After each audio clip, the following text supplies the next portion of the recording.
High viewers welcome to our channel. ముందుగా ఇలాంటి video చేస్తానని చెప్పి నేనైతే అనుకోలేదండి. ఎందుకనంటే ఇది ఇప్పటి వరకు కూడా నేను కూటమి ప్రభుత్వానికి మెయిన్‌గా జనసేన పార్టీకి సపోర్ట్ చేస్తూ మీడియా పరంగా కొన్ని వీడియోస్ అయితే చేసేవాడిని. కానీ ఇప్పుడు జనసేన పార్టీ మీదే కొన్ని ఎలిగేషన్స్ అనేవి వినపడుతున్నాయి. కానీ మీడియా పరంగా నేను ఖచ్చితంగా నిజాలు మాట్లాడాలి. నాకు ఇష్టమైన నేత, నిజాయితీ గలైన నేత పవన్ కళ్యాణ్ గారు కాబట్టి ఆయన ఎదగడానికి మనం సపోర్ట్ చేస్తున్నాం. కానీ అందులో కూడా కొన్ని తప్పులు జరుగుతున్నాయి. కానీ అది పవన్ కళ్యాణ్ గారి వల్ల కాదు. అయితే ఈ వీడియోలో ఒక నియోజకవర్గానికి సంబంధించి మెయిన్‌గా చాలా ఎలిగేషన్స్ అయితే వస్తున్నాయి. కొంతమంది అయితే అసలు ఏం చేయాలో తెలియట్లేదు. ల్యాండ్ కబ్జాలు జరుగుతున్నాయి. కొన్ని కొన్ని చోట్ల దందాలే జరుగుతున్నాయి. ప్రతి ఒక్క దాంట్లో కూడా గతంతో పోల్చుకుంటే ఇంకా ఎక్కువ అవుతున్నాయి అనేటట్టు చెప్తున్నారు. ఆ నియోజకవర్గం ఏంటంటే కాకినాడ జిల్లా. నేను అంతవరకే చెప్పగలను. ఇంక అంతకు మించి లోతుకి వెళ్ళకూడదు. ఆల్రెడీ 99% మీకు అర్థమైపోయి ఉంటది. కేవలం నియోజకవర్గం మాత్రమే. ఆ నియోజకవర్గంలో చాలా దారుణంగా ఈవెన్ సొంత పార్టీలు అంటే కూటమి ప్రభుత్వానికి సపోర్ట్ చేసిన నాయకులు, జనసేన పార్టీలో ఉన్న నాయకులు, కార్యకర్తలు ఎవరైతే ఉంటారో వాళ్ళ ఆస్తులే కబ్జా చేస్తున్నారని చెప్పి మనకొక చిన్న సమాచారం అయితే తెలిసింది.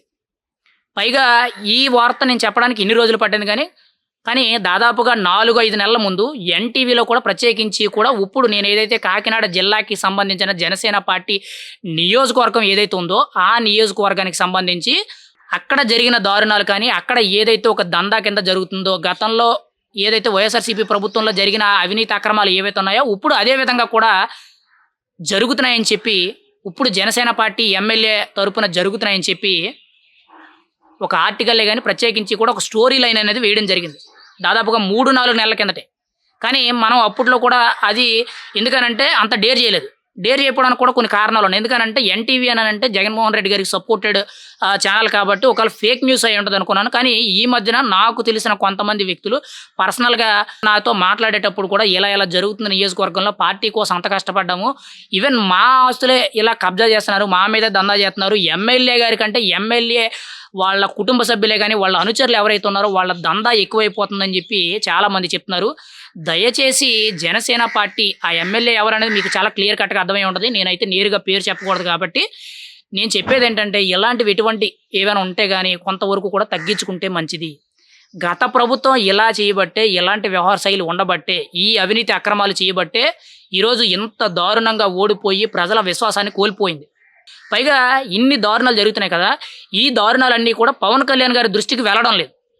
చాలామంది కూడా కంప్లెయింట్ చేయడానికైతే ప్రయత్నం చేస్తున్నారు. అంటే జనవాణి కార్యక్రమం ద్వారా గాని, లేదంటే తెలిసిన ఎమ్మెల్యేలో, లేదంటే తెలిసిన నాయకుల ద్వారాగా ఏదో రకంగా పట్టుకొని పవన్ కళ్యాణ్ గారి దృష్టికి ఈళ్ళు అంటే ఎవరైతే బాధితులు ఉన్నారో వీళ్ళు చేరవేయడానికి ప్రయత్నం చేస్తున్నారు. కానీ ఆ ఇష్యూ అనేది పవన్ కళ్యాణ్ గారి దృష్టికి వెళ్ళడం లేదు. పైగా ఇక్కడ చూసుకుంటే పవన్ కళ్యాణ్ గారి యొక్క 21 మంది ఎమ్మెల్యేల్లో కూడా ఇలా చేస్తారని చెప్పి ఎవరు అనుకోలేదు. ఖచ్చితంగా ఇది జనసేన పార్టీకి ఇది ఒక మచ్చలా తయారవుతుంది. దయచేసి అర్థం చేసుకొని ఇటువంటివి ఏమైనా ఉంటే మాత్రం కొంతవరకు కూడా మీరు తగ్గించుకొని మీ హద్దుల్లో మీరుంటే మాత్రం మంచిది.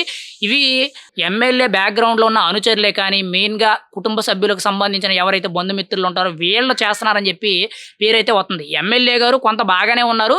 కానీ ఎమ్మెల్యే బ్యాక్‌డ్రాప్‌లో కొంతమంది ముసుగులో ఈ దందా నడుపుతున్నారని చెప్పి కొంత పేరైతే వినిపిస్తుంది. ఏది ఏమైనా కానీ జనసేన పార్టీకి మచ్చ తెచ్చే విధంగా, పవన్ కళ్యాణ్ గారికి మచ్చ తెచ్చే విధంగా మాత్రం వ్యవహరించినట్లయితే మాత్రం 2029లో మాత్రం ఖచ్చితంగా మీకు సీటు ఇవ్వడం కూడా కష్టమే.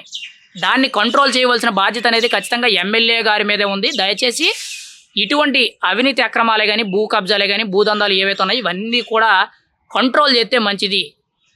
జనసేన అనేది ఖచ్చితంగా ప్రజల సమస్యలకి పరిష్కారం అందించే విధంగా, ప్రజలకు అభివృద్ధి చేసే విధంగా అని చెప్పి పవన్ కళ్యాణ్ గారు ఈరోజు అభివృద్ధిలోకి తీసుకొచ్చారు. కానీ కొద్దిమంది ఎమ్మెల్యేలు కేవలం ఈ కాకినాడ జిల్లాకి సంబంధించిన నియోజకవర్గ ఎమ్మెల్యే కాకుండా ఇంకా కొంతమంది ఎమ్మెల్యేల మీద కూడా కొన్ని అవినీతి ఆరోపణలు అయితే వినిపిస్తున్నాయి. కానీ మనకి ఎటువంటి ఎవిడెన్స్ అనేవి లేకపోవడంతో మనం నేరుగా మాట్లాడడానికైతే అర్హులం కాదు. ఖచ్చితంగా కాకినాడ జిల్లా పరిధిలో చూసుకుంటే జనసేన పార్టీ ఎమ్మెల్యే అయితే మాత్రం కొంత అవినీతికి పాల్పడుతున్నారని చెప్పి కొంత ఆరోపణలు అయితే ఎక్కువ అవుతున్నాయి. దాన్ని కంట్రోల్ చేసుకోగలిగితే మంచిది. దయచేసి అర్థం చేసుకుంటే మంచిది. ఇది మీకు వ్యతిరేకంగా చేసిన వీడియో అయితే మాత్రం కాదు. ఖచ్చితంగా ఒక పార్టీలో కార్యకర్తగా నాకు ఇష్టమైన పవన్ కళ్యాణ్ గారిని ఒక స్థాయిలో చూడాలనుకున్నాను. ఆల్మోస్ట్ ఒక స్థాయిలో చూసాము.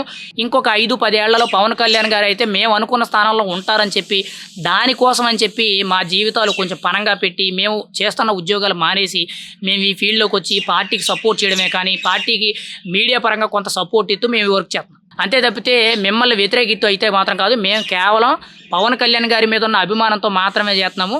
కానీ ఇప్పుడు ఇటువంటి ఆరోపణలు మీ మీద ఇలాంటి ఆరోపణలు వస్తుంటే మాకు కొంత బాధగా అనిపిస్తుంది. దయచేసి అర్థం చేసుకొని ఇటువంటివి ఏమైనా ఉంటే మాత్రం కొంతవరకు కూడా జాగ్రత్త పడితే మంచిదని చెప్పి వ్యక్తిగతంగా మా అభిప్రాయం అండి. ఇది ఎవరిని ఉద్దేశించినట్టు మేము ఎవరి పేర్లు చెప్పలేదు, ఎవరిని ఉద్దేశించినా కాదు. కానీ ఏంటంటే కాకినాడ జిల్లా పరిధిలో చాలా క్లియర్ కట్గా చెప్పడం అయితే జరుగుతుంది. కానీ పవన్ కళ్యాణ్ గారి దృష్టికి ఈ విషయాలు అనేవి చేరడం లేదు.